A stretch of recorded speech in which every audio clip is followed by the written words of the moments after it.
And another thing that's frustrating is that like every homestead channel on YouTube seems to use this stuff and sing its praises. And Premier One poultry netting. It is what it is. All right, we got a delivery. See, we've got a new issue this spring. I got all my chickens corralled up, put in a pen last fall to try to keep my porches clean and all that. And the other night I was sitting in the chair watching some YouTube, and my neighbor called me and said, "Hey, your ducks are out by the road, just about to cause a wreck, running all over creation, acting like hooligans." So I don't want my ducks to die.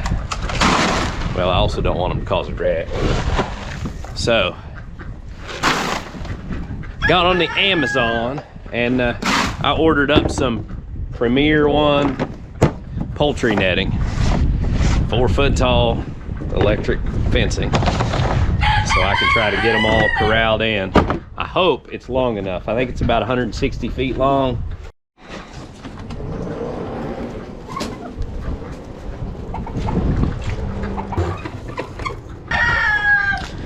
We still have a couple rogue birds that get out, but most of them are corralled up. Hey Jenny, how are you, Jenny? So I will go over here and feed the ducks and hopefully draw them all back into the pen, kill the electric fence, and put up some new poultry netting. We'll see how that goes.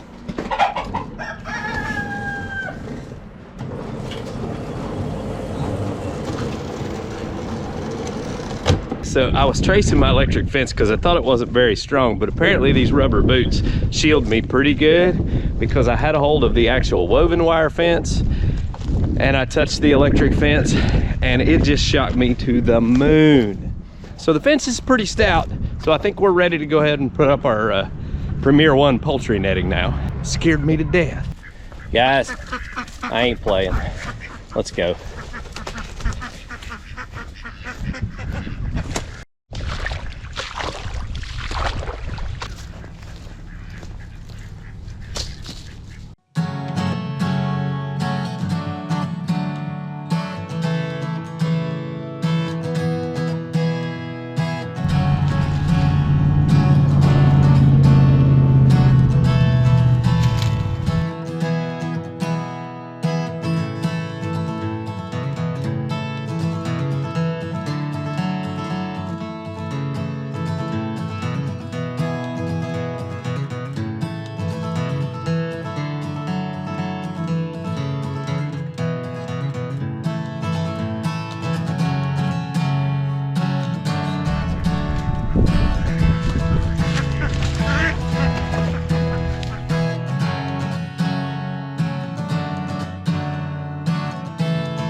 All right, guys, well, the good news is my ducks are in, and hopefully they're not going to get run over by a car now, and my neighbors won't be calling me saying, you know, you about caused an accident and all of that good stuff.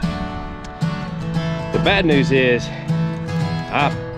well, I'm incredibly disappointed with the Premier One fencing.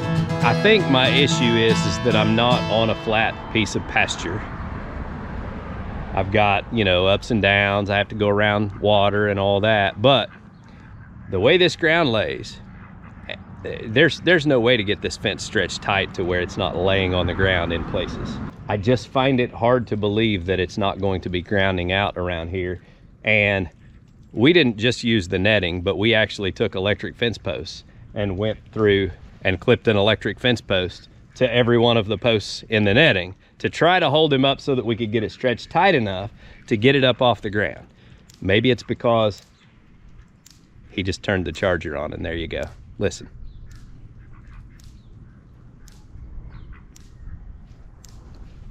I mean, 170 bucks for this, and I can't even plug it in because you can't get it off the ground. That's frustrating. And another thing that's frustrating is that like every homestead channel on YouTube seems to use this stuff and sing its praises, and maybe I'm just too dumb to put it up right. I don't know. Let's see if we can find our short.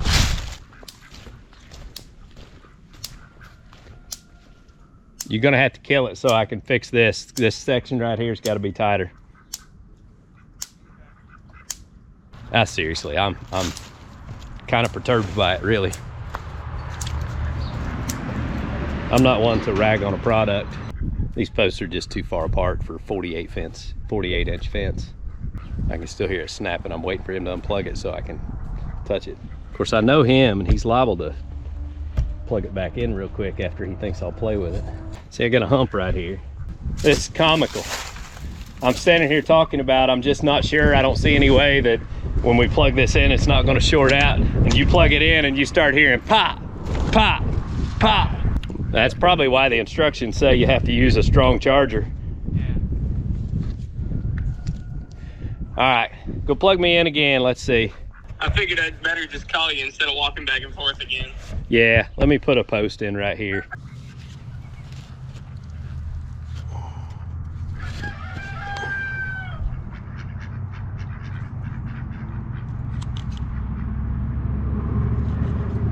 All right, now this section I'll take the blame for because we got some grass here. All right, try her again. Yeah, I think it's about going to be the best we get it. There's a section here where we've got a little bit of like grass balls that it's touching. Yeah. And that's about what we're down to. And that part, you know, that's obvious. You know, that's on us. You got to mow it or weed eat it or whatever. Yeah. Anyway, they're in. That'll work. Thanks. So for the most part, we've got it up off the ground. And it's pretty hot. I mean, I've got my rubber boots on. They're a little wet, so it still got me pretty good. So I think it'll work. I mean, it's just not feasible the way this is made, the way it's set up. You have to carry a whole bunch of extra posts and support it, and you got to tie strings and run stakes, and you know, we're dealing with wet ground with ducks too. So here's what I would say. If you've got a flat pasture that's, you know, good hard ground, you can run stakes in and tie your strings, and you want to fool with all that, then this probably works pretty good for a temporary fencing setup. It's going to solve my problem temporarily until I have the time to build a fence or put some ducks in a crock pot, one of the two. But I got a decision to make there, I guess, because I'm not real sure that I want to fool with building a whole fence and all that, but that's what it's going to take to keep them in, and I'm not going to have them getting out in the road and getting hurt. I don't want that for them, and I don't want that for somebody else, tear up somebody's car or anything else. So, Premier One poultry netting.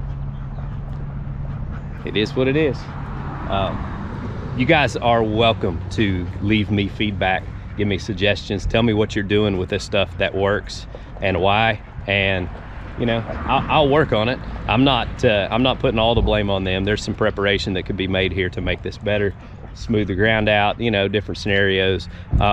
It looks like a well-made product as far as, you know, the netting goes. It's all put together good. It rolled out nice and easy. But yeah, for what I spent on it, I'm a little disappointed. But we got the ducks in. That's what matters. So hope you guys enjoyed today's video, and I appreciate y'all watching. Y'all have a good day.